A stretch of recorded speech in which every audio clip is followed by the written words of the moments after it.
All right, welcome to the very first video in the 3D modeling sequence. What we're going to be looking at today is building an entire room decorated kind of like a dining room, or we're going to have tables and chairs and place settings, and we're going to use different techniques in order to get the objects that we want.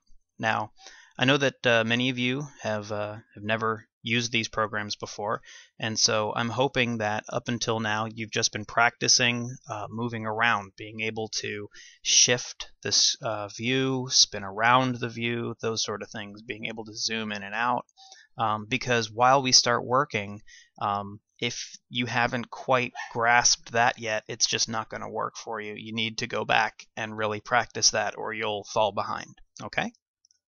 Now, before we get started, the very first thing that we have to do, no matter what, is to either create or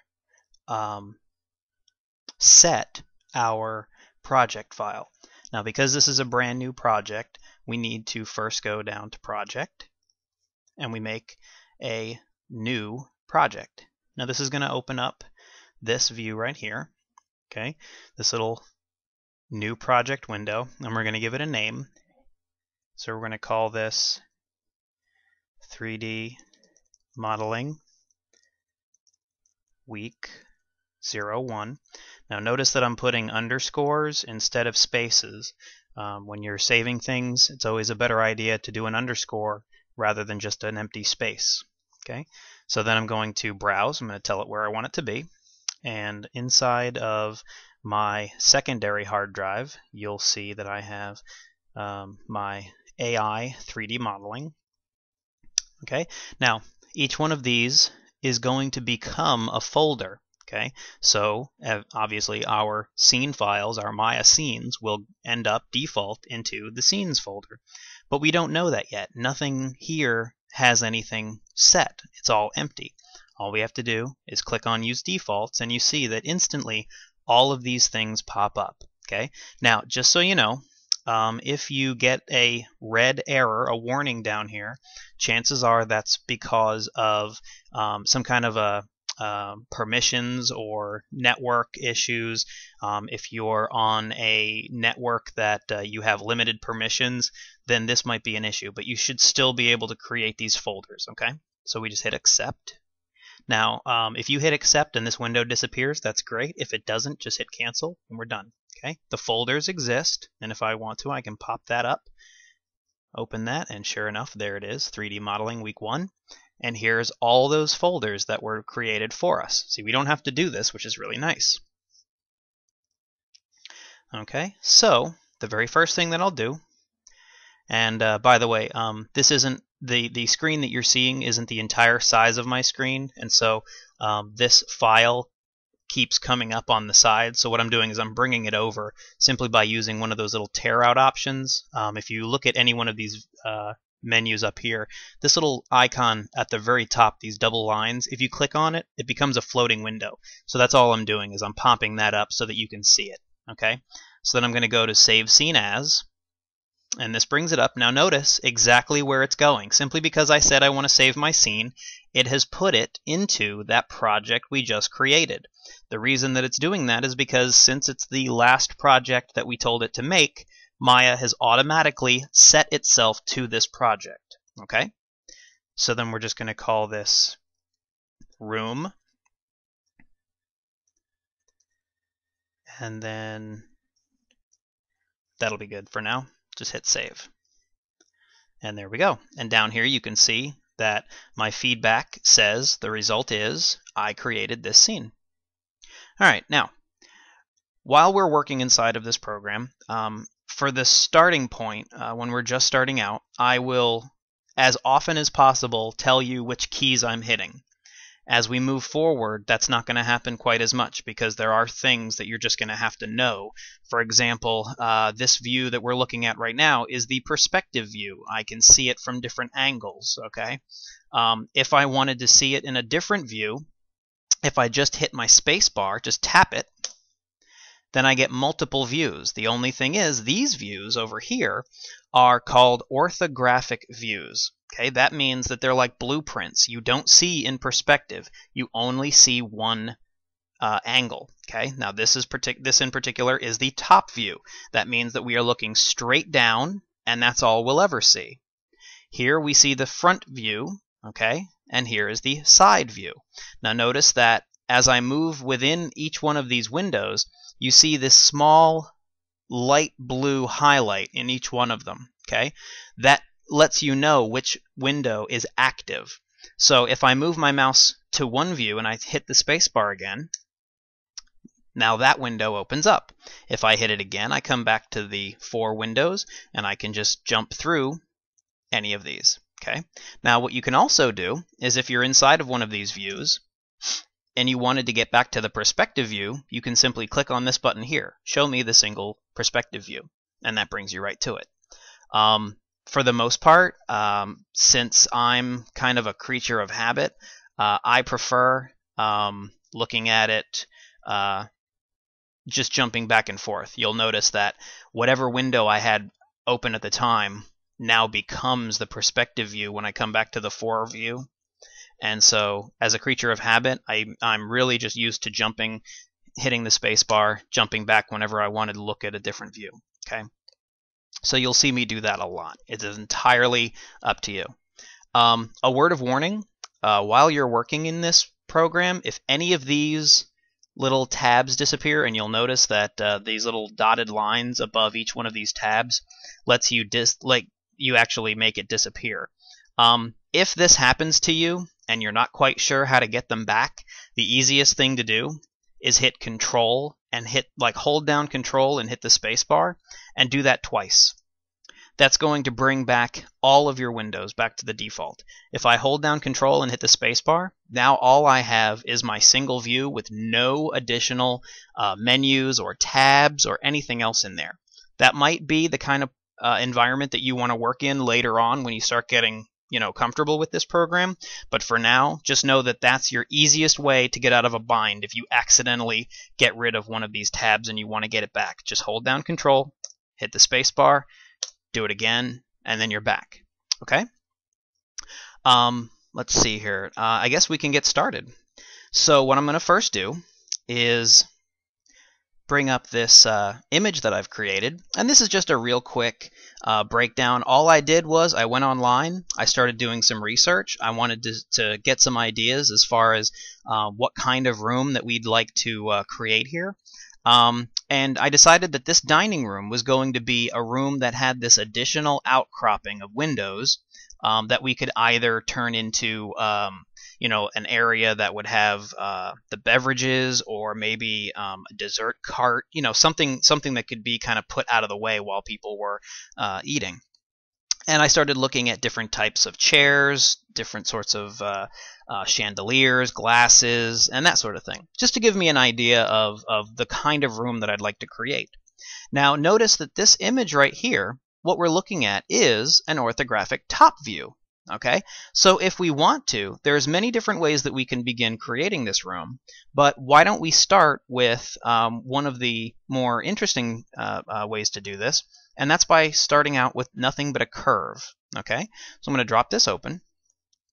I'm going to go to Create, and I'm going to say NURBS Primitives, and I'm going to pull this open so you can see. NURBS Primitive, here we go, EP Curve Tool, and I'm going to open up my option box. Every time you see one of these boxes, no matter where we are, it means that there's going to be additional options that we can open up before we actually create our object. So I'm going to open up the options, and you'll see here that I have mine already set. My EP curve tool is set to linear. The difference between these two is this. Okay, I'm just going to real quick create a couple of lines. Okay, now I'm going to use that again. And the next time I do it, because I chose to make it cubic, notice how this became a smooth curve, whereas when it was linear, it became a hard-edged curve. For what we're doing right now, we want to create the hard edge. All right, so I'm going to look in my top view. I'm going to just pull open a little bit. I'm going to click right here. This icon is the last tool that I used, so there's my EP curve. I'm going to make sure it's set to linear. And then, rather than simply clicking and hoping for the best, I'm going to hold down my X key so that I can snap to my grid. Okay? Now, if I get really close, you'll notice that even if I'm not actually on the grid and I hold down X, it still creates that point on the grid. Okay? Now I'm going to undo because I want to pull back a little bit. And I'm going to create this shape of a room. Okay? So that means that I'm going to create essentially a box all the way around. And I'll just start here. And I'll just kind of average it out. It doesn't have to be perfect right now. We're going to see how we can smooth it out in a minute. Okay, and I just want to end in the same place I started. And if I hit enter, now we have a curve. Okay, now if we look at it here, we see that it is nothing but a curve. Okay, it's not an object yet, it's just lines in space. And so these lines in space, we can edit them, we can change them, and we can straighten them. Now one of the easiest ways to do that is to right-click using my mouse on the curve, and we'll go to Control Vertex. Now, the Control Vertex, or vertices when it's plural, is every single point that I drew for this object, or this curve. Okay? Now, if I hold down X again, when I start to move my object, you'll notice that if I hold it down, that center icon changes. It lets me know that it's activating, again, that snapping to a grid. And that's how I straightened out that wall. Now I'll do the same thing over here. Just grab hold of this, hold down my X, and drag it until it's straight. And I'd say that this one could probably be dragged over this way just a bit, just to kind of match. Is that one over there? It sure is. Okay, good. All right, and then I'll grab this and just kind of center it a little bit.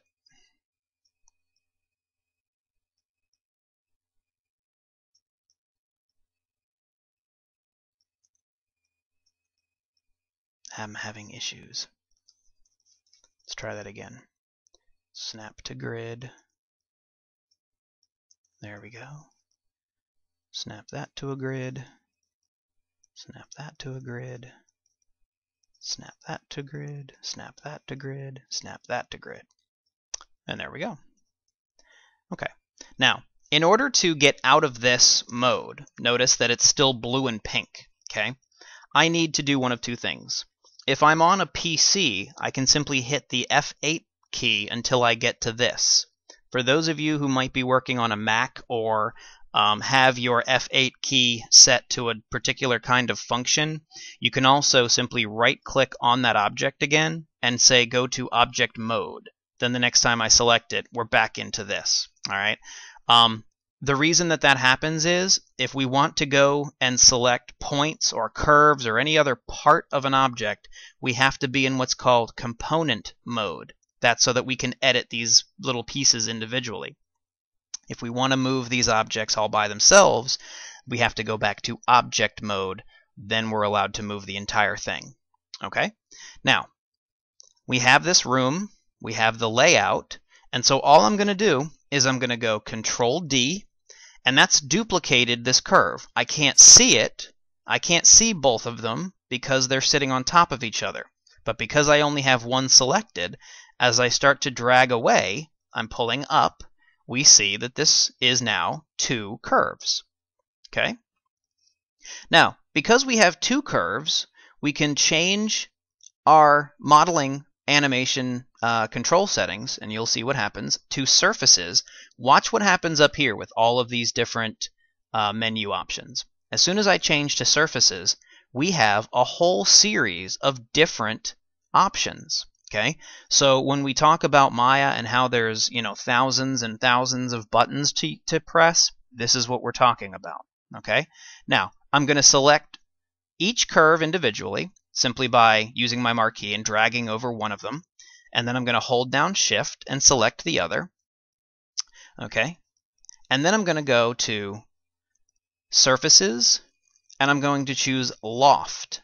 Okay, now as soon as I hit loft, we see that now there's a bunch of stuff going on. Now it's difficult to see exactly what I'm looking at. Okay, so what I'm going to do is I'm going to hit the number 5 key. By pressing on 5, I go from wireframe to solid shaded view. Okay, so if I hit 4, then we're in wireframe. If I hit 5, we're in shaded view, and I can see what objects are solid. Okay? Now, if I right-click on this object, you'll see that my settings have already turned this object into a polygon. And I'm going to undo, just so you can see how that happened. Okay? So I just hit Control-Z all the way back until I'm to these two curves, and I'm going to go to Surfaces, Loft, and I'll open up the option box again.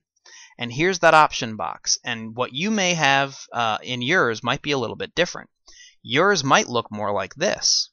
And that's because you have it set for output geometry being NURBS and not polygons.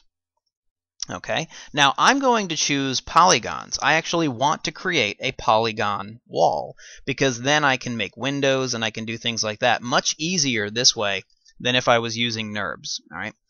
And so we want to make sure that it's set to quads, not triangles. If you have it set to triangles, your polygon faces are going to be diced in bits and pieces. They're going to be triangles. We want quads. Quads mean we get squares. Squares are much easier to deal with.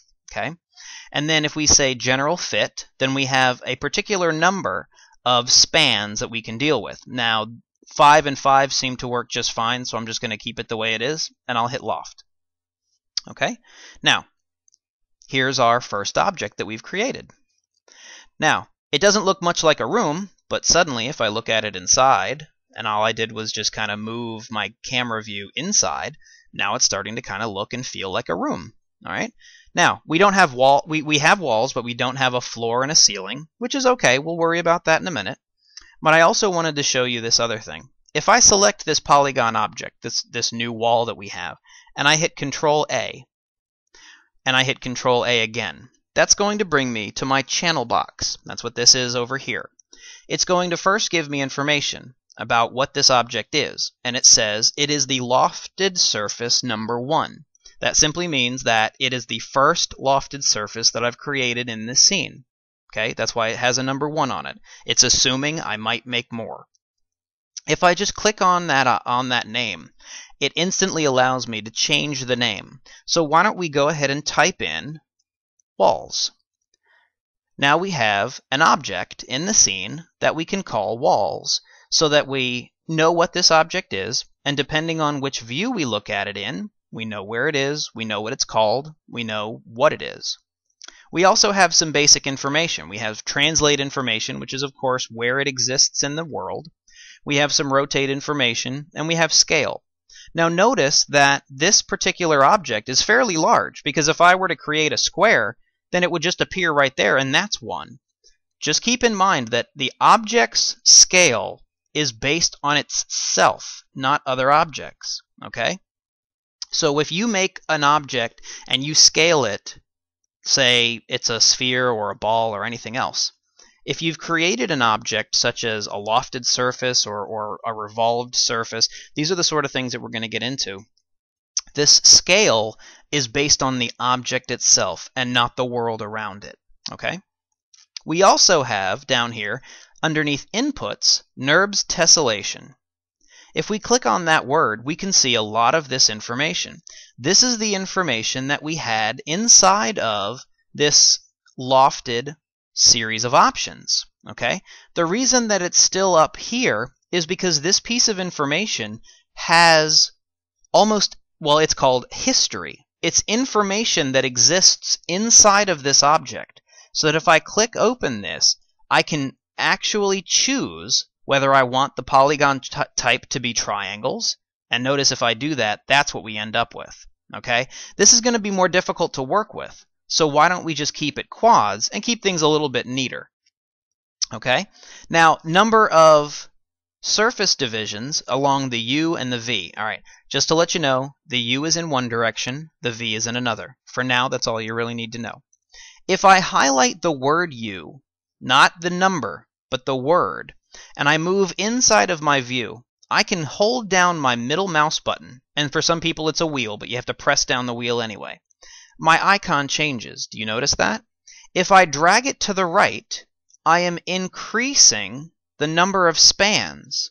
If I go in the opposite direction, I am decreasing the number of spans. Okay? Now, because this is simply a wall, this could be exactly the way I want it. And I've simplified the object by reducing the number of polygons it has, simply by reducing the number of spans in between each one of the original lines. I can do the same thing to my U, again, highlighting the word, going into my scene, my view, and using my middle mouse button, pressing down, and I can reduce the number, or I can increase the number, depending on what I plan to do. Okay? Now I'm going to keep it just like that for now, and you'll see why come a little bit. All right? Now, let's say, for example, that this is exactly the way that I wanted it. I am done. I am happy, and I do not need all of this additional information just kind of cluttering up my scene. I just don't need it anymore. I'm done. I'm happy with what I have, and I'm done. Well, what you're going to do is you're going to select this object, and you're going to go to Edit, and you're going to go to Delete by Type, and you're going to choose to delete the history. Now watch what happens over here when I do that. It's gone. I have deleted or removed the history so that I cannot make changes to it based on what I've done to it. All right? Now that might seem a little strange. Understand that this object, this wall, as far as Maya is concerned now, is the way it was and the way it's always been. Everything that we've done up until this point is now erased, and it simply sits the way it is, just the way we found it, which is a great thing, because now if I wanted to change anything, then it's a matter of changing it however I want to. Over time, that history is really going to build up, and it just isn't necessary after a while. Okay? So, with this object the way it is, it's called walls. It is nice and clean. It's not sitting, way far off, with a bunch of different numbers. It is simply at 0, 0, 0. It's in its happy little world, and we're okay with it. Okay? Now, there's a few different ways that we can make the ceiling and the floor. And it all depends on how you personally want to create your objects. All right? Now, if I really wanted to, if I just jump over to my side view, or my front view, since it's the same, essentially. See? It's just looking at it from long ways or short ways. If I right-click on this object, I can choose to select the object based on its edges. And you can see that if I select just one edge, then we're there. Now, if I wanted to, I could even change the way that that object looks by grabbing hold and adjusting those. But what I'm going to do is I'm going to select the top one, and if I double-click on that edge, notice that I've selected all the way around it. Now we do not need that, so let's... Oh, that's not good. Oh, I'm sorry. You know what happened? If we look at it from the vertice edge and I grab hold of this point, I'm going to pull it away, and we're going to see that the object isn't connected yet. That's because when I created this curve wasn't attached. So what we need to do is highlight the vertice. I'm holding down the V key to snap, and then I can select all of these together, and then go to Surfaces, Polygon, Edit Mesh, and we'll go to Merge. And we're going to make sure that this merge is very, very small, and that's going to fix my problem so that when I go back to edges and I double click, I get what I was expecting, which is that. Okay, sorry about that. Now, because I have that top edge all the way around, I'm going to be able to do a couple of different things. Okay. Now, if I wanted to, I could simply choose Fill Hole. Now, what that does is exactly what it says. It fills the hole. It makes a single polygon that is shaped just like the entire space. Okay? Now I can do the exact same thing to the bottom, and I can say mesh fill hole. But there's an issue that comes with this because this is no longer what's called a quad polygon. This is a polygon that has a ton of sides.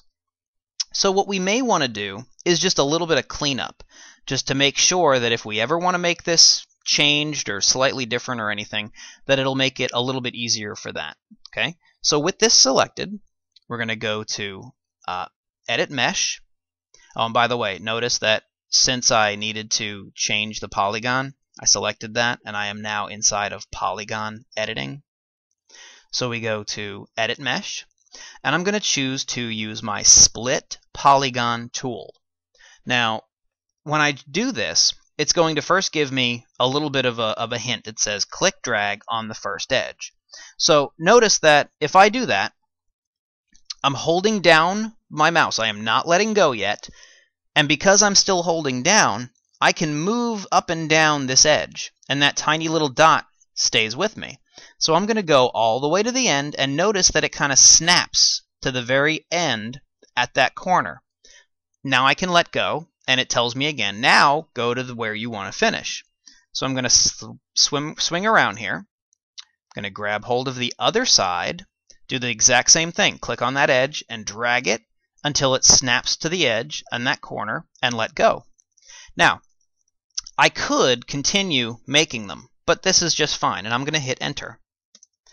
Because I'm happy with it, hitting Enter now creates this additional edge that breaks up these two places, and that's really what we wanted to do. So I'm going to do the same thing to the underside. So let's flip it around. Now I'm upside down, and I'm going to choose that exact same tool because that's the last tool we used. Then I can come over here and I can click on my edge and drag it, and it'll snap to the corner. I can spin around, click on that edge again, and again go to the corner, and it snaps. And then because I'm happy, I can hit Enter. Just a word of warning about this this tool here. Let's say, for example, that you wanted to start creating a lot of them. Okay, this is a good example of something. This was a glitch that happened because Maya didn't understand what I wanted to do with this. Notice that it's way down here and then it comes up here. If I tried to hit undo, it's not going to work. Okay?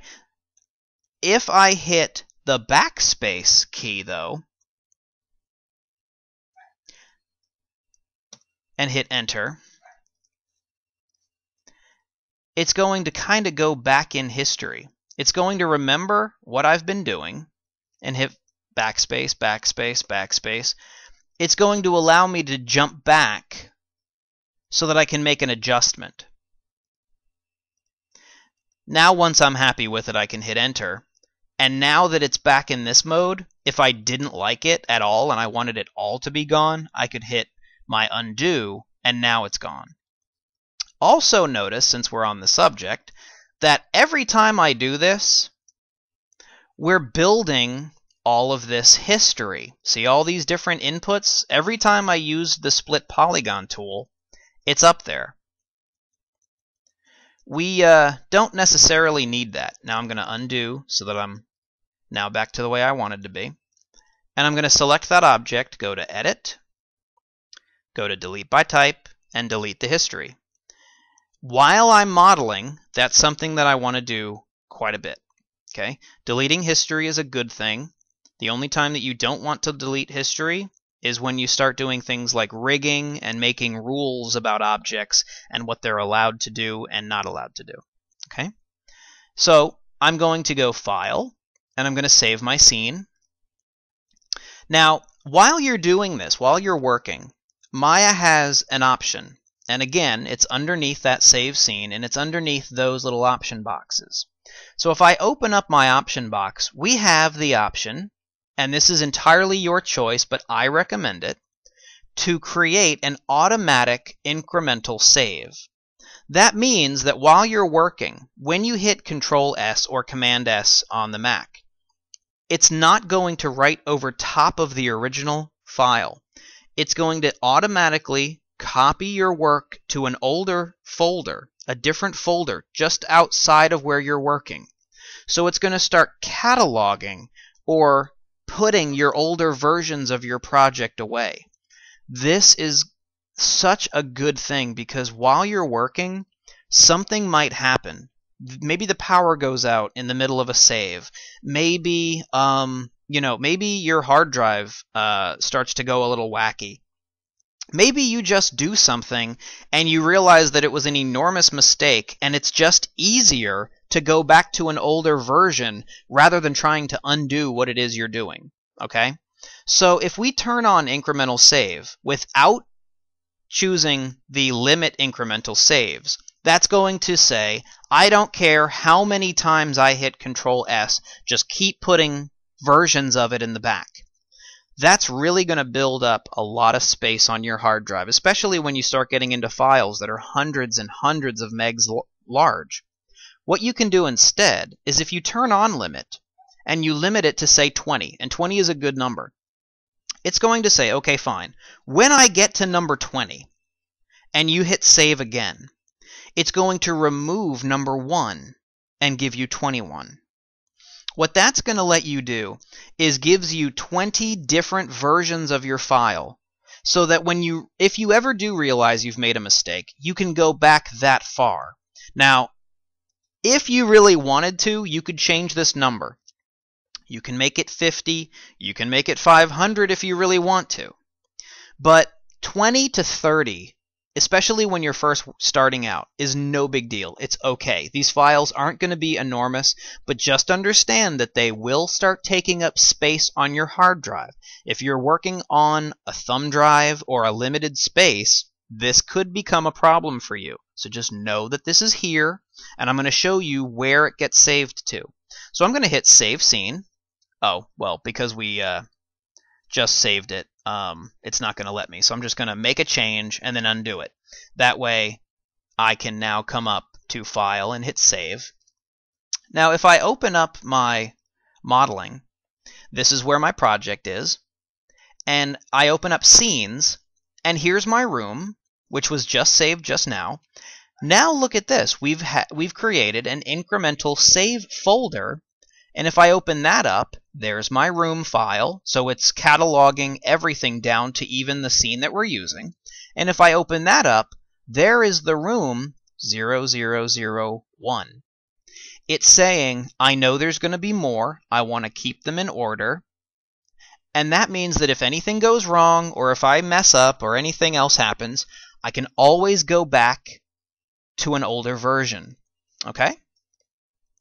Now, here we are inside of our room.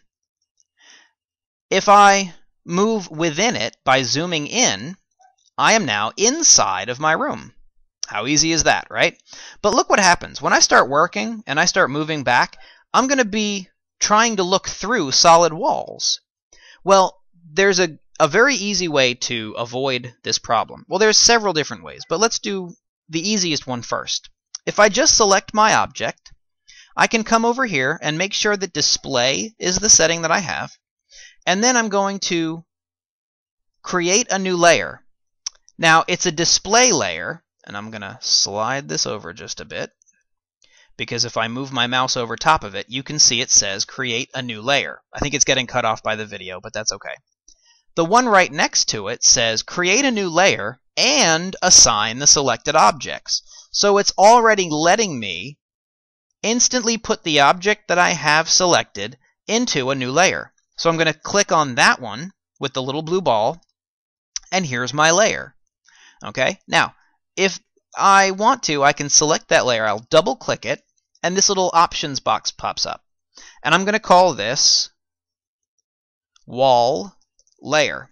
Understand that if I tried to name it the name of the object, let's say if I really wanted to call it Walls, and I hit Save, it's going to give me an error. No, you can't do that. An object named Walls already exists. Choose something else. So I can call it Walls Layer, and then we won't have a problem, because you're not going to name an object in your scene with the name layer. Okay? And I'll hit Save. Now we have a layer called the Walls Layer, and this right here is the first option box that I have, and it's just a click box. It's like a toggle. If I click on the V, it disappears. That's because this is the option of visible or not.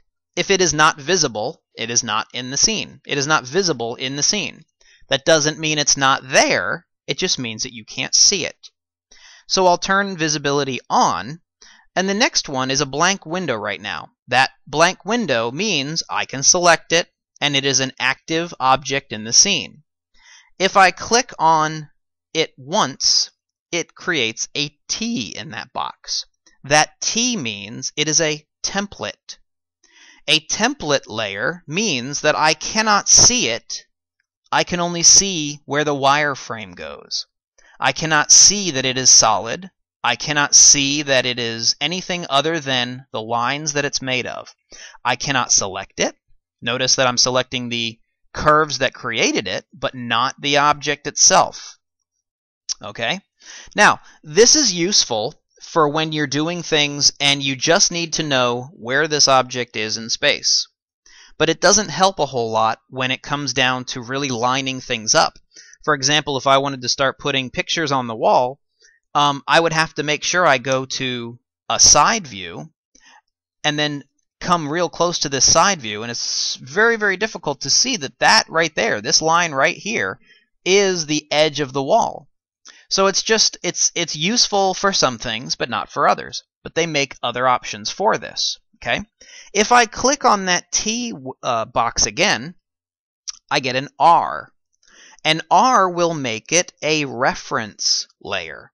A reference layer is a lot more help because it is completely solid, but watch this. I am unable to select it. So I can't accidentally select my layer while I'm working on other objects. It's a good thing, but there's still a problem. We still can't work outside of the room as we start to set things up, unless I go into my wireframe. If I go into my wireframe, it's no different from looking at it as a template. But there's another way around this. I'm going to go back into my wireframe, or excuse me, my solid view. I'm going to, one more time, click on the R, and notice that the window goes away again. This toggle kind of cycles through those three options. When it's nothing, I'm allowed to select it. If it's T, I am not allowed to select it, and I am not allowed to see it, minus the wires. If it's R, I'm not allowed to select it, but at least I can see it. Okay? And then it goes back to it's an active object. If I hit Control A, I'm going into this object's attributes. This is the attribute window. This is the setup where you get to see everything and every option that is on this object right now. And one of these options, is right here, Render Stats. And it should be under, not the first one, but the second tab. Notice that there's little tabs up here. Okay? So it says Wall Shape, and it's an option called Render Stats. If I drop this option open, we see it has a lot of different options. Okay? Things that we can turn on and off. Some of these you won't even see a change until much, much later when you actually make the final images. Cast Shadow is one of them. This is a way that you can put an object in the scene and kind of fake it if you don't want the object to cast shadows, just to save time on a render. But down here it says double-sided. If I click on that, notice what I get. It is now no longer double-sided. It is a single-sided object. And fortunately for us, by default, when it's single-sided, you only ever see this one side of this object, which means that when I'm inside my room, I see all the walls. But if I pull away, I am now seeing through those walls. Okay? Now, the best way that I can describe this is if you've ever seen a video game and you're playing a video game and your character gets pressed up against a wall and the camera that's following your character suddenly bursts through the wall and yet you can see kind of outside the world, that's what you're looking at right now. They've created a single-sided object so that you see a solid shape, but if you accidentally go outside of that object, it's invisible. Now, The good news is we can see inside of our room. The bad news is I can still select it, which means it's not going to help me when I have a table sitting inside of this because I can't change it. I can't grab it unless I do one other thing. I'm going to hit Control A again so that I can go back to my channel box. Now, everything that I showed you down here inside of the layers is going to be useful now, because if I now select not T but R, remember R gives us the shade, but it does not let us select anything. It is as if we are ignoring this object. That means that I'm going to be able to create objects, position them and place them in this room, but I'm not accidentally messing up the world. Okay? Now, I think right now this video is going to come to an end. That doesn't mean that we're actually done, but this particular video, just to save space, is going to be finished. And in the next video, we'll start building our room on the inside. Alright? Alright, welcome back. Now, up until this point, we've created our walls. We've put the walls inside of its own layer that we cannot select, which is a good thing. We're going to hang on to these curves that created this object, and all we have to do is just select them from inside of this view. We'll right-click and say Add Selected Objects. Okay? That means that the curves are there, but we cannot select them either. Now, the next thing that we're going to do, if we look at this image, and I think the first thing that we'd like to do is to build this table.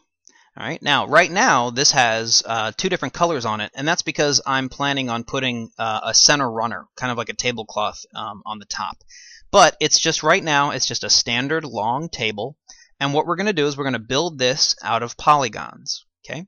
So the first thing that we want to do is we first have to decide what's the easiest way to build this table out of a polygon, because I could come over here and say create polygon primitives. And my options could be, I could make it out of spheres, I could make it out of cylinders, I could make it out of cones, but obviously we simply want to start with a cube. Okay? Now, right now it should have all the default settings, width, height, and depth. All of this is set to 1. If you want to, you can go over to Edit and say Reset Settings in case things aren't quite perfectly the way they were in default. And we'll just hit Create. Okay?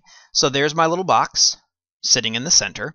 And this is why we put the wall on its own layer and turned it into a reference. Because when I do not have it selected, I come over here and it only focuses on the object that does not live in this layer that we can't touch. So I'm going to hit my R key, and this way I can scale it, and I'll bring it down, and I'll bring it wide, and then I'll hit the W key so that I can move it up, and then I'm going to scale it again so that it's thin, and then I'll look at it from the top and just pull until I get it about the size of the dining room table that I'm imagining. And this, of course, is my own preference. You can make this table anything you want. You can make it a different shape if you'd like. You can make it, you can even do the room differently if you want. We're just doing this so that we can practice making these objects, and hopefully you'll be a little better prepared for everything else we do. Okay? Now, if I want to, I can select this object, and we'll notice first that right now it's called pCube1. pCube1 is simply polygon cube, and it's the first one that's been created in the scene. If I select it, I can call it table top. And just for clarity and cleanliness and everything else, I'm going to choose an option that makes the computer think that this is where it was and always has been. Notice that right now the scale is set to 33 by 0.3 by 11. Not going to help much when we want to really scale or move this around. So what I'm going to do is I'm going to go to Modify, and I'm going to choose the option called Freeze Transformations. And watch what happens over here when I do that. I'm going to say Freeze Transformations, and now everything is back to 0. As far as Maya is concerned, this polygon object is at 0, 0, 0 when it's up here. No longer is it looking for the 0, 0, 0 of the world. It's looking at 0, 0, 0 for itself. Okay? Rotations, nothing. And notice that its scale is now 1, 1, and 1. But this certainly doesn't look like the scale of 1 to 1. But the good news is that if I ever wanted to make this, say, 1.2 times bigger than it really is, then all I have to do is highlight and drag. By the way, I'm doing this by selecting the first one, holding my button down, and dragging down so that all of them are highlighted at the same time. And then I'm just writing the number, hitting enter, and it changes all three of them at the same time. So let's say, for example, I wanted this table to be 0.5, half the size that it ever was. Let's say, for example, I wanted to make this 2 times the size that it ever was. Okay? So you can see that this is going to be a lot easier than if this was 33.2 and 11. Okay? Now, most tables don't float in space unless you're doing some kind of a magical or science fiction-y table. So this poor guy needs some legs. There's a bunch of different ways that we can do this. We could make a single platform underneath that would hold the entire table, but this is awfully long for something like that. So let's instead make the 4 legs of the table, and we'll just pretend that this is a table that's big enough that it doesn't need any centerpiece legs. Okay? So we'll go back to Create, Polygon, and we'll choose Cube again. And this time, I'm going to use my top view so that I can place it right about there. Okay.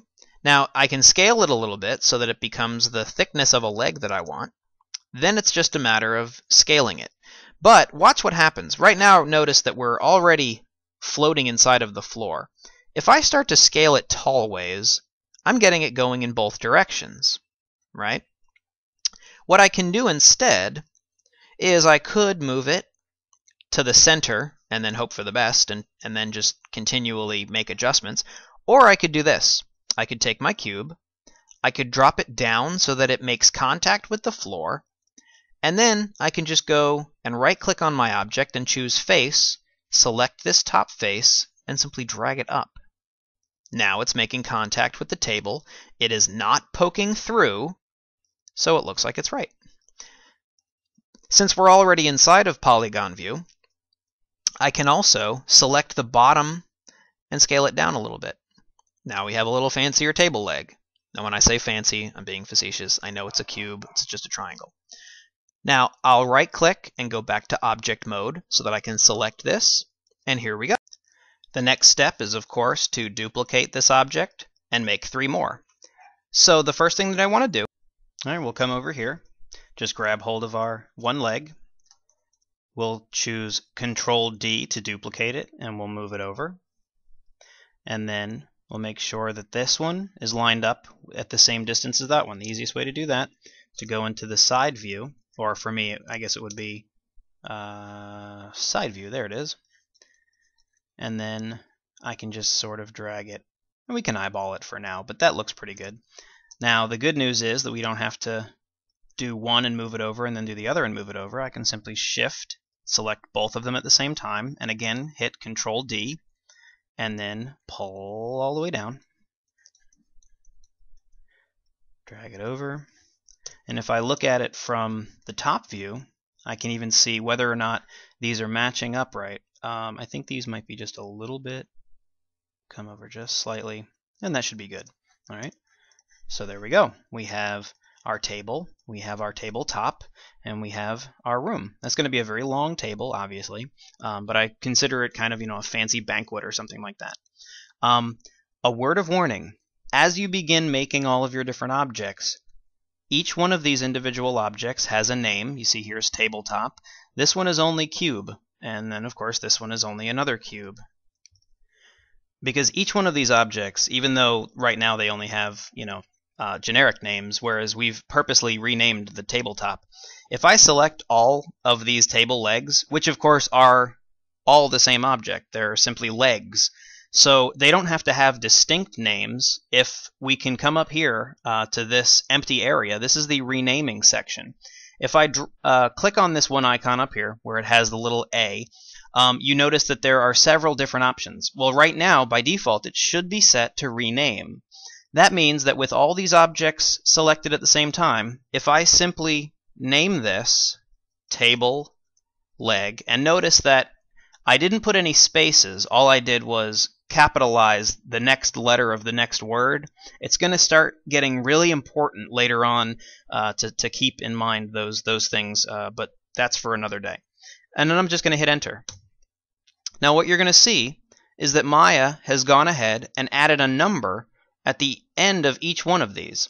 So we have table leg 1, table leg 2, and table leg 3.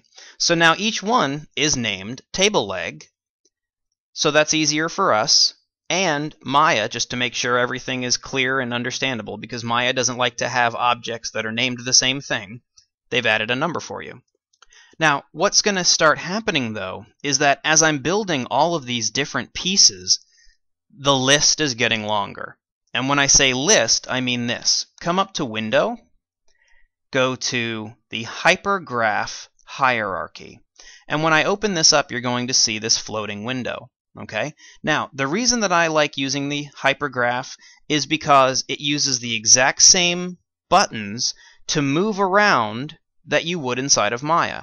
So if I use my scroll wheel, I can zoom away by scrolling downward, and if I scroll up, I'm scrolling or zooming closer. Now, I can also hold down the Alt key and use my middle mouse and drag to the side, okay, left and right, and then up and down. Now, it doesn't look like anything is up and down, but that's because if we go farther and farther back, here is the list of each one of these objects. Now, what I'm going to do is I'm going to shrink this window down a bit so you can see what's happening all at the same time. All right. Now, notice that as I start to get smaller, the letters are trying to keep up. It's trying to say, okay, look, that we're getting so small that it's difficult for me to show you what the words are, but that's okay. All right. So if I simply slide this upward so you can see this, and I'll put this here, okay? If I select on an object, it highlights here. If I select on the table, there's my tabletop. So there's tabletop, here's table leg, here's table leg, here's table leg, okay? Now, I have several options. Now, if I wanted to, I could highlight all of these at the same time, but look, I've accidentally selected the wall. But you might say, but wait a minute, I'm not supposed to be allowed to select the wall. That's because it's in a reference layer. I can't select it in this world, but I still can select it here. All right? Same thing goes with those curves that made the building. I can't select them in here, but I can select them here. And I'll hit 4 so you can see the wireframe. So there's the 2 right there. Okay? I'll go back to 5 so that's a shaded view. Now, that means that I want from the tabletop to the last table leg, and I'm holding down Shift so that I can select objects individually, or I can use my marquee tool simply by clicking and dragging over all the objects that I want. Okay? Now, I have all these objects selected, and what I can do is hold down Control, and then click G. Now, when I do this, I'm usually using my left hand, and I'm putting the pinky on my control button so that I can stretch over and reach the G key. That's not necessary if you don't want to. There are other ways to do it. You can use both hands. But since my one hand is using my mouse all the time, I prefer to do it that way. So now look what happened. When we hit Control G, we've created a group. And underneath each one of underneath the group, we have each one of these objects. So that means that these are still individual objects, right? I can select each one individually. But if I select the group inside of the hypergraph, I can move the entire thing as if it was one object. And I'll hit undo. All right? So that means that within, and that's why they call it a hierarchy, within the hierarchy, each object is still its own, but then there's one that is in control of everything. So let's say, for example, that this tabletop is just too low, and I wanted it way up here. And I'm going to take this leg, and I'm going to bring it way up. And I'm going to take this leg, and I'm going to bring it way low. Notice that this now is in pieces. But if I select the group, as far as Maya is concerned, that's the way the object was supposed to be. So I'm going to just hold down Control and undo all those ridiculous things that I just did, so that it's now back to this. It's the table. Another fun thing, notice that if I select just one of these pieces, and it doesn't matter which one, okay? If I use the up arrow on my keyboard, I move up the hierarchy to reach the group. So that's a really useful thing. Like if I don't have this up, if I've shrunk it down or I've closed it out, if I select something inside of this view and I say, I wonder if this is inside of a group or anything, I can just hit the up button and I say, oh look, sure enough, it's inside of a group, and we will call that group table, and then an underscore grp, and I'll hit enter. Because table underscore grp says it is the table group. Simple enough, right? Okay, so I'm going to hit Control S to save, and the next thing we're going to do is begin to create table accessories. Now, the fun thing about what we're about to do is, up until this point, we've been using polygons and simple shapes, and we were starting out with curves. Well, I'm going to use curves in a very different way. And in order to do this, I have to work on a side view or a front view, because we're going to be working along this center axis. Remember, if we pull real far back, this is a grid. Here's my positive side of the grid. Here's my positive yet negative, right? Just like if we were in third grade graph class, math class, whatever. We have up the y and across the x in a positive way. We have up the y and across negative x, okay? So I'm going to stay right here so that I can begin creating something using this part of the grid. Now the first thing that I'm going to do is remind you that when we went up to create and we chose to create the EP curve tool, we made sure that that was set to linear.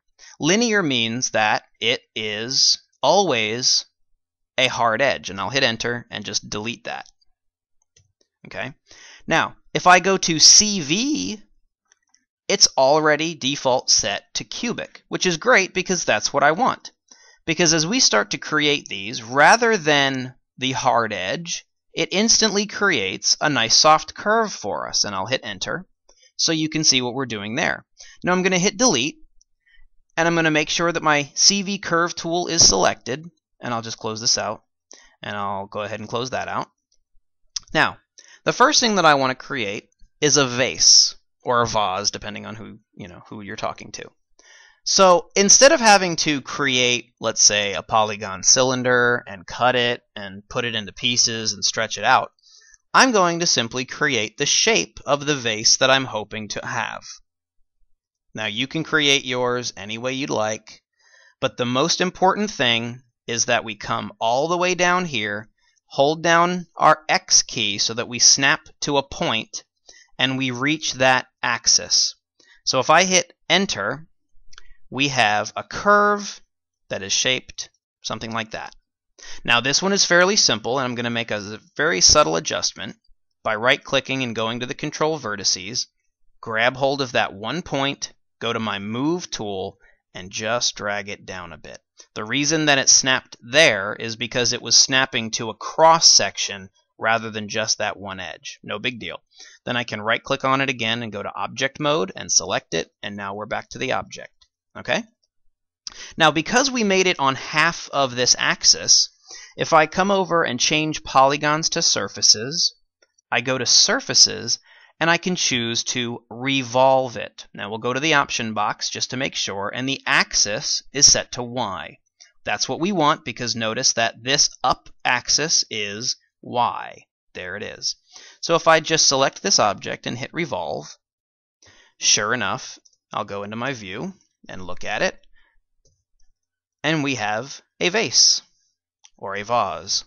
Now this object is made out of control vertices, isoparms. That means that it is a NURBS object. If you want, and I'll just slide this over, you can select this, go up to revolve, go to the option box, and we can change it to output geometry polygons. Now notice that when we did that, we got a lot of additional settings, just like we did before when we made the room. We have these quads. We definitely want to keep it quads, general fit, and then we have a series of numbers. Understand that there are always more than one way to get what you want, okay? But I'm just going to show you that there are different options, and if I hit revolve, then this is what we get. Now don't panic, it doesn't mean that it wasn't as good, that's simply the settings that we have. Now if I hit Control A and Control A again to get here, here's that NURBS tessellation. There's the input, remember that history. The history says that it is allowed to have 5 across and 5 up.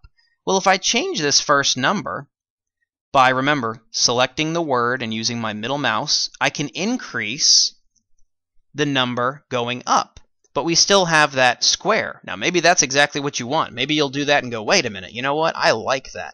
That's exactly the way that I want my vase to be. Well, no problem. Enjoy. The other thing that I'm going to do is I'm going to increase the number that goes around. And notice that as I increase that number, sure enough, it's increasing the number of polygons. Now I can go as high as I want to get it as smooth as I want.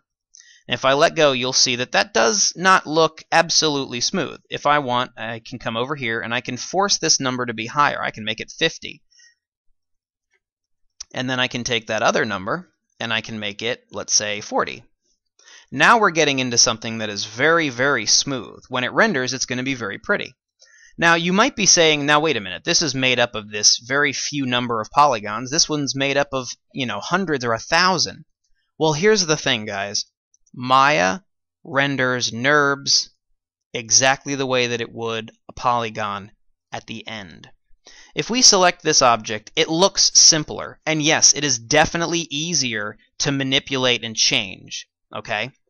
This object is a lot more difficult to edit now, but it may be easier to texture later. All right? So again, there's positives and negatives for both. But if we move this one over, slide that over, just so you can see that here's my curve still. I have my curve selected, and I'm going to go into my wireframe, and look at what I have here. Why are these objects turning pink when I select my curve? The reason is it has history attached to that curve. This curve, believe it or not, is still telling these objects what to do. This curve is telling this object to be that shape, which means that if I come back to this curve, I right-click and go to my control vertices. If I select one of these curves, I'm also changing the shape of my object. You see that?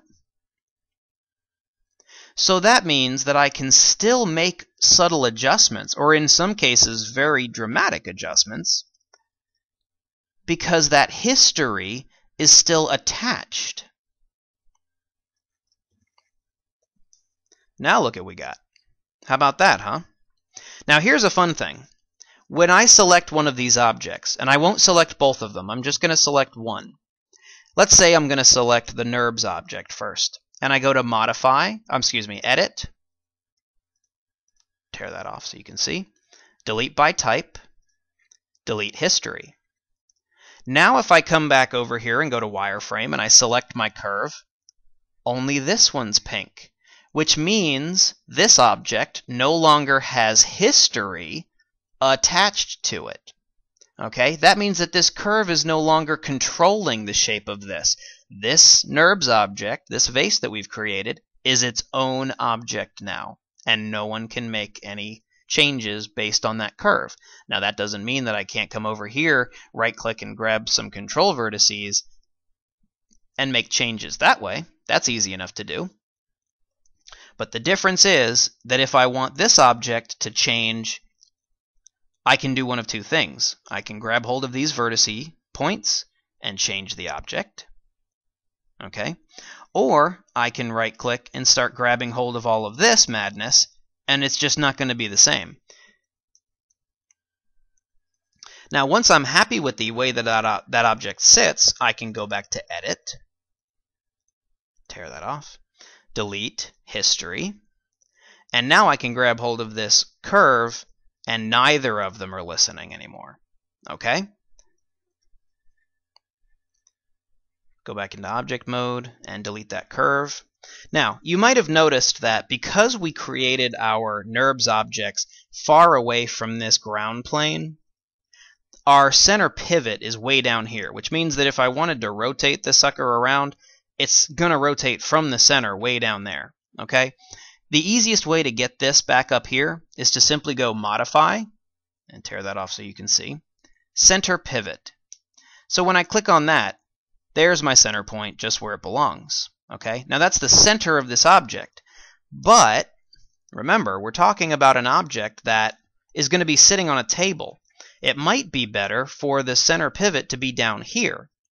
There's two ways to go about this. If you're on a PC, you can simply find the Insert key. And so if you hit the Insert key, then we have an icon, and you can simply drag that icon down to the bottom and then hit Insert again. Now, the problem with that is it only works on PCs, and the laptop that I'm working on right now, the Insert key and the Delete key are the same button. You have to hold down Function in order to get to the Insert key. Also, on a Mac, it's not going to work that way. Okay? What you have to do instead is you just hold down the D key. And when I do that, notice that the center of that icon is changing. So I can simply drag it and let go. So either way works just fine. Holding down the D key moves it into position, and there you go. All right. Now, obviously, these two vases are way too big. They're enormous compared to our room. If I grab hold of these and hit the R key, I can scale them both down, and then I can place them where I want them to live on the table. So I'll put one here, and I'll put one here. Then I can get closer to it. Also, by the way, if you're very far away from an object and you have it selected, the hotkey to get close to it is hitting the F key. And there we are. Now we're nice and close to it. Now I can slide down and match it up with that tabletop. Same thing with this one. Match it up with the tabletop. But notice, one is on the table, one is far away. That is why it's so important to look at it from multiple views. Okay? I usually work inside of the perspective view because as a sculptor, I enjoy looking at the world as it stands all the way around. Okay? Alright, so there we go. Now, I'm going to Control Save, and the next thing I'm going to do is come back over here, and I'm going to make some plates. I'm going to go to Create, a CV Curve tool, and then I'm going to hold down the X key, click, click, click, click, click, click, click. By the way, if you click closer, you're creating a more defined shape.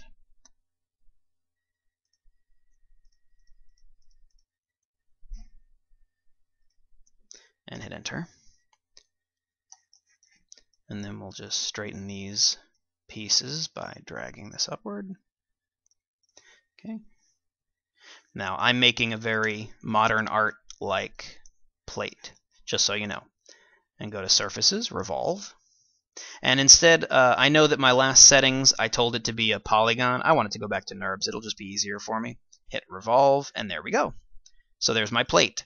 Now you'll notice that there's this dark area here. That's because the isopalms are being stretched to reach that point. I wouldn't worry about that right now. Go to Modify, Center Pivot. Now that's the middle of the plate. I can scale.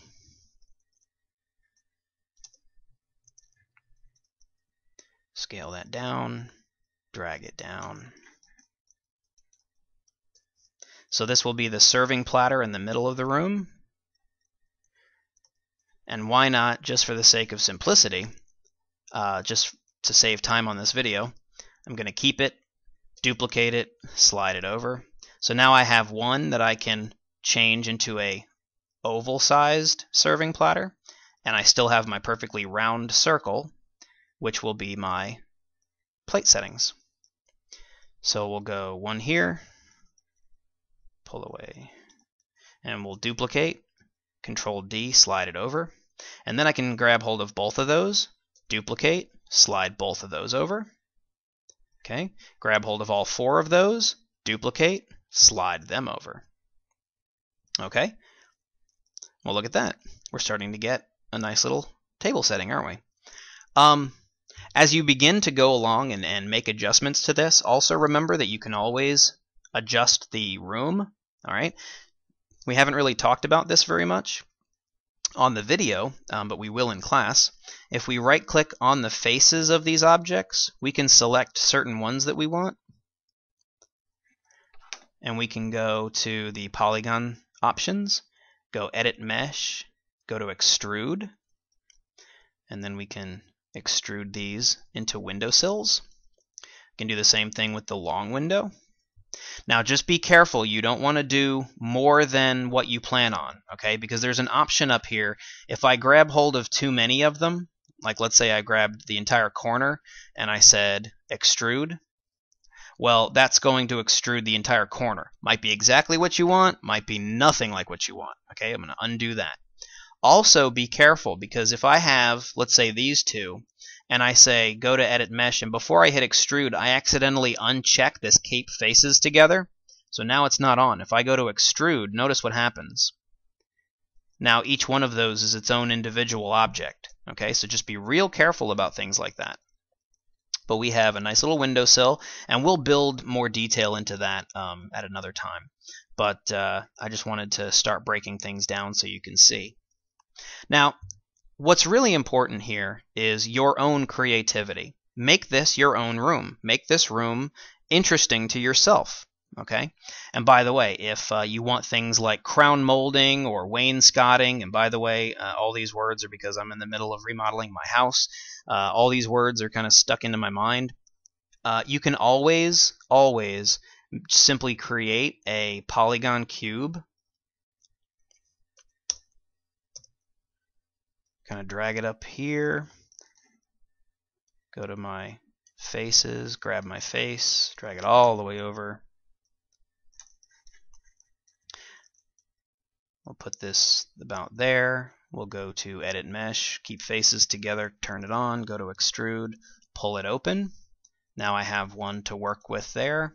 Now, the fun thing about Maya is, if you're planning on doing something a lot, there's a fast way of doing it. It's just hitting the G key, and the G key means whatever I told you to do it again. So I'm going to go there, hit G, go forward, grab the next one, and notice what I'm doing is I'm following the wall all the way over, and we'll make subtle adjustments like this right here so that we can angle and reposition like that. Hit the G again. Now, when you're doing things like this, sometimes it's just a lot easier to go into maybe vertex mode.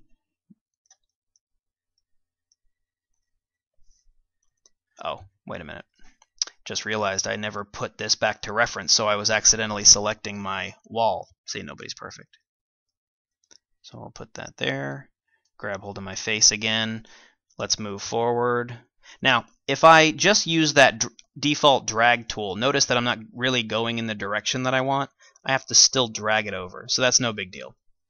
Right click, go to vertex, go to my move tool, slide that over, and we'll make subtle adjustments as we go along. You know, this might be a little bit too thick, that might be a little off. It's obviously off, so I'll have to make adjustments there. But that sort of thing will come in time. I just want to first wrap all the way around. Okay, these videos are going to have to be sped up just a little bit, just because we've already put in so much time in this first video. But you see what's happening. We're getting a lot of interesting details going on. There we go. Faces, grab hold, hit the G key, go to my move tool, drag it down. One thing that you'll start learning about Maya is that oftentimes, oh, and by the way, in order to do this, when I'm not actually like on it to drag it around, if I'm over here, I can use my middle mouse button, and that is as if I'm grabbing hold of the thing that's selected, so I can still make adjustments just moving things around like that. But you know, Maya has so much issues with just repetition. If you want to get really good at anything, it's simply a matter of doing it a lot. And the more you do, you know, the more opportunities you have to grow, the more opportunities you have to learn. All right, and then we'll drag that there, drag that back up, put this into the corner like a 45-degree angle, put this over here 45 degrees. Now, of course, I have no idea if that really is 45 degrees. I'm guesstimating.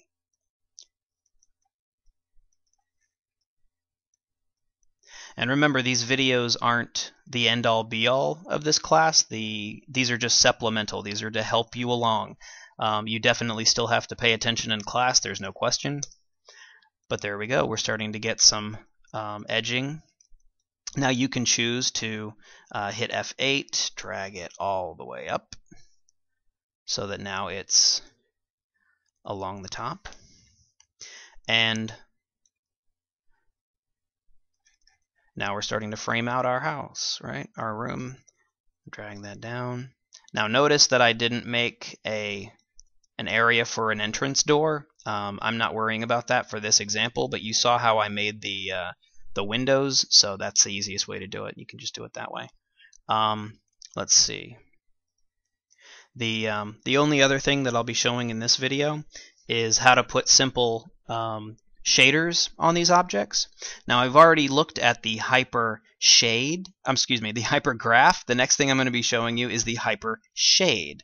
That is underneath the window, rendering editor, and I'll tear this out so you can see where I'm going. Rendering editors, hyper shade. Now we open this up, and you'd think that the hyper graph and the hyper shade would look identical because they sound a lot alike, but not really. The interesting thing about this is a default shader, this is a default particle shader, and this is a default glow. None of these should be what you end up using in your final project. Understand that everything that you're creating in this scene currently has this default Lambert 1. And don't be confused by the word Lambert, it's simply the name of the person who invented it. Just like how there probably was a Mr. Blinn and there really was a Mr. Fong. Okay? Now, if we select one of these objects and I'll slide this out for a second, hit Control A so that we can find these little tabs. You'll notice all the way at the end is the tab called Lambert 1. And sure enough, there is the shader that is making this gray color. Okay? Now, the gray is the default color for the entire world inside of Maya. If you would prefer working on an object that is a different color, and I mean every object that you import into Maya, say for example the next time I create a polygon cube or anything else, if you want those objects to be a different color, say a happy light blue or a cream colored white, simply because it's your personal preference, the easiest thing to do is to click on this color box, you get this color chooser, and anything you choose becomes the color that's used in the default. Okay? So you can make it slightly fuchsia, you can make it an odd orange yellow, you can make it putrid dark grassy green, you can make it blue. I've worked in Maya for so long that I just keep it default neutral because this tells me that I need to add textures to it. Okay? So the first thing that I'm going to do, select the object that I want. And let's just start with this one. Okay? So I'll hit F to frame it so that now I am looking at it and nothing else. Well, everything else is there, but that's okay. And for starters, vases are usually shiny, right? Well, let's just make it a shiny object then. The thing that you need to know about Lamberts are like cloth, cotton, dull paint, paper, nothing very shiny. Okay, if we want something that's shiny, we have to choose something else. Now, I'm just going to click on that blend using my regular click button, and sure enough, here it is. Now I can select it and I can move it around. And I can also go with it selected. Notice that my sphere is no longer selected. I selected this, and it in itself is an object. That means that it also has Control A, its own series of attributes. It's all by itself. It's not connected to anyone yet, and I will turn this into a very, very bright red-orange, kind of a goldenrod, if you might. With this selected, there's a few ways that I can get this color onto this object. Okay, the first way is to select the object, right-click on my sphere, and then you see at the top here, I'm just going to continue moving upwards, and it says Assign Material to Selection. If I release while it's on there, there it is. My shader is now applied. I'm going to undo, because the other way to do it is to, with that object selected, you do not have to have it selected anymore. The blend can be selected, and I'm going to use my middle mouse button, and I'm going to drag with my middle mouse. Now notice that it's saying I'm plussing something, so that as soon as you let go, you've assigned it to that object. And you can do that anywhere. So you click it there, and there it is. Okay?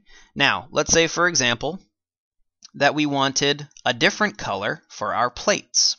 So I'm going to make a new blend, and notice that both of these are now floating inside of my little work area. Well, maybe that's not the way that I want it. It's just going to get messy. And by the way, scrolling back and forth zooms in and out. Okay? Well, this is going to get a little messy. So if I come up to Graph, Clear Graph, now I've cleared my work area. Don't be alarmed. They haven't disappeared. See, they're still here, but they're just not inside my work area. So I can select the blend that I want, and I can select the color that I want. And let's turn this into just something very obviously different, a bright, bright lime green. And I'll make the serving platter lime green. Okay, I'll grab another blend, and if I want to, rather than just clicking on blend, I can use my middle mouse button and drag it into my work area. Either way, it doesn't matter. It works fine. I'll turn this just by using the slider bar. I'll go from gray to bright white. And then I'll make my plates bright white. Okay? Now, I can also select my objects, holding down Shift, right-click, and say Assign Materials. Now it's assigned them to everything that was selected. Okay? Now, when you begin making your room, I want you to really consider the type of room that you're planning on making. I want it to reflect the type of taste, the sort of person you are. All right? If you're eclectic, if you're trendy, if you're classical, if you want to make little teacups instead of vases, that's no problem.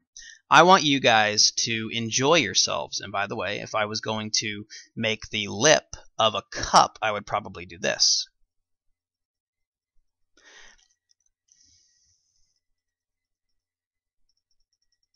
And you can hear the number of clicks because that's the number of times that I've used my mouse to click the button. So then go back into Control Curves, grab hold of all of those, and I'll hit Scale, and I'm going to drag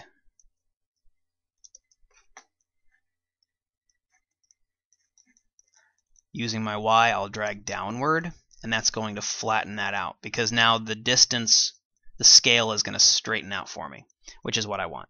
And then I'm going to grab those, and I'll just move those upward a little, and then make subtle adjustments so that this teacup looks like that. Now, don't worry about trying to make a teacup handle. That's obviously going to be the next thing you would make. And you can do that after we do Surfaces, Revolve. That is a big teacup. And that is a ridiculously small teacup. So there should be somewhere in the middle. Hold down D, drag it closer. Bring it down onto the table. And what you can even do is you can change that from a teacup to sort of a fluted glass, or even down to a little soup bowl or a finger bowl if you want it to be fancy. Okay. Now, what you can also do, and I know that we've talked about duplicating objects, I'm going to grab hold of all of these plates and I'm going to delete them. because if I can come over here and make a single serving, I'll open up my hypergraph again, and if I hit the F key inside of the hypergraph, it's just like hitting the F key here. I focus on what I'm looking at. Here's the revolved surface, that's the plate. Here's my finger bowl, so if I select both of them and hit Control G, I've now grouped them. Now also again, when you group something, by default the pivot point ends up at the 0 axis, so we'll go Modify, Center Pivot, and here we are, a group, and I will call this Plate Setting. Now, if I wanted to, I could wait until I've created forks and knives and everything else, but for now I'm just going to start with this, and here, watch this. Just like how I was able to duplicate only the plate, I can duplicate the group. And now I have a group to duplicate. Now I'll obviously have to adjust my, my center objects, but if I select both of those and I duplicate and shift over, and then I'll select all 4 of those, duplicate, and shift over. But notice what happened. How do we get them to be facing the same way? Well, the easiest way to do it is to, let's see, if we are looking at the Z, then if we go -1Z, I have scaled it backwards. So because left was right, right is left, up is down, we've suddenly flipped it so that they're facing in the right direction. Now the one downside to that is that the finger bowl, if you were being really fancy, the finger bowl is on the left, but here the finger bowl is on the right. Okay, so there's just a little bit of adjustments we would have to do for that. Grab hold of the 4 on this side. Now, the blue arrow told me that that was Z. The red arrow tells me that it is X. If I make that -1, now we're absolutely correct. So I'll shift this over so that all of that fits, and I probably should scale them down as well. So let's do that. Let's go ahead and scale those down a little. And they're just not as grand, so let's just make them a little taller so that they're still impressive looking. And then the serving platter will have to make some space. Don't you wish all of your kitchen utensils could do this? And there we go. And of course we want to save as we work. And once I have all of my plate settings the way I want, I can select all of those main groups and then Control G yet again. Now notice that when I've done that, my hierarchy is getting more and more complicated, which is a great thing. We have plates _grp. Now we have a plate setting, and a plate setting 1, and a plate setting 2, and a plate setting 3, and a plate setting 4. And that means that if we wanted to make any adjustments, the hierarchy of groups can even be grouped together. See, right now we have plates group, and then if we go all the way back down, we have table group. Well, what is all of this stuff on the table if not part of the table group? So I can select this object. I have the group selected only, and by double-clicking, I've collapsed it. Double-click, it all disappears. But notice that little triangle? It says, no, there's a lot underneath here. Okay? So with that selected, I'm going to use my middle mouse button, and I'm going to just touch the table group, and watch what happens. There it is, down there. So now it's all part of this hierarchy. I'm sorry, I just realized you couldn't see what I was doing. Undo. Make sure that you're within the visible area, and I'll open this up. Select plate, middle mouse. You don't even have to be able to see it. Middle mouse, and just touch table group. And there it is. So now, when I select my table group, I'm selecting everything on the table. But wait, there's some things missing. Some of this isn't part of the table. What's not part of the table? How do we know? Well, the easiest way to do it is to see what's highlighted and what's not. We see this object, and this object, not you, this object, are still outside of the hierarchy. So let's just also use my middle mouse and drag them into table group. Now when I select table group, all of it's highlighted, and we can just begin to clean up. We can just grab hold of these and hit delete. All right, now I'm going to highlight everything. Just select all of my objects. You can do it like that. You can do it from inside of here. It doesn't really matter. And just go to Edit, Delete, History. So now all of these objects, as far as Maya is concerned, are exactly the way they were supposed to be. And just remember that when you want to texturize your walls, you have to turn it off of the reference layer. And I can't wait to see what you guys come up with. All right, so save your work, save often, back up, and make sure that you just have fun with it, you know. Design it out, think it through, and you'll be just fine.